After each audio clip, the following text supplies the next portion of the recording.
Brie, how do you inhabit a character like Joy? We are aware of similar cases in reality, although it looks inconceivable.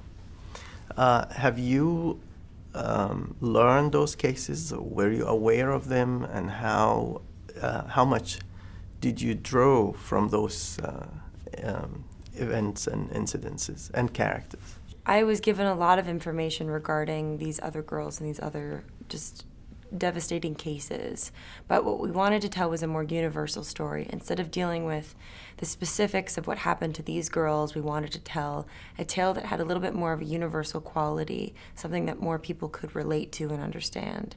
So in the case of Ma, I had to break her down into little pieces so that I could understand her better, because there's just too much within the scope of the story for me to just tackle all at once. Do you remember how Alice wasn't always in Wonderland? She fell down, down, down, deep in a hole. Right, well, I wasn't always in room. I'm like Alice. Now we've got a chance. I'm scared. I know. So first I dealt with her being at 17 before she was kidnapped, and I wrote 3 different journals. One from her at 13, one from her at like 14, 15, and another one from around 16, 17. And that gave me an incredible insight as to who she was at that time before the kidnapping, what type of body image issues she had, what her friends were like, her crushes, the push and pull between her mom, the desire to break out and have a sense of self and freedom of her own. And then after that, I spoke with a trauma specialist about what would happen to the mind and to the body after being kidnapped and being entrapped. It would be a completely different story if we were talking about if Ma was in there for the first week. But since she's been there for 7 years, there are certain awarenesses that the brain has that just shut down so that she can protect herself from this dire situation and from the sexual abuse in particular.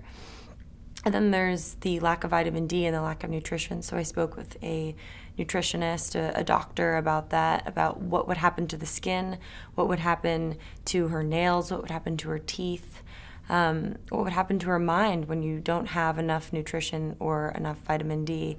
And I ended up working with a nutritionist myself to get on a very sort of specific, pared down diet so that I could get a sense of what it was like to live like her. And I worked with a trainer in order to gain 15 pounds of muscle, because I figured if you're stuck in room and you know that you have a predator coming in every night and you are a mother, you would do whatever it takes to make sure that you have the physical strength in order to protect yourself and your son.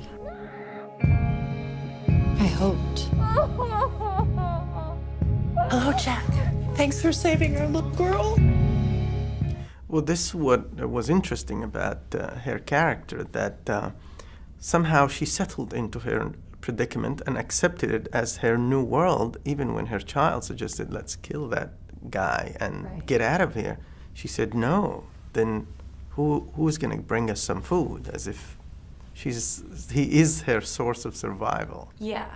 Well, and yes. that's watching this, it's hard to conceive, but obviously that's what our brain does when we are in those circumstances. Yeah, well, it's finding a way to actually work with old Nick instead of just killing him or getting rid of him altogether, because like she says in the film, there's a code and he's the only one that knows the code. So they have to find a way, and that's where another great story like The Count of Monte Cristo comes in and really helps this story come alive and creates this incredible escape sequence where this little boy who has lived in this very small mindset in a small space and has been given this sort of fantasy world has to grow up really, really fast and has to save both of them.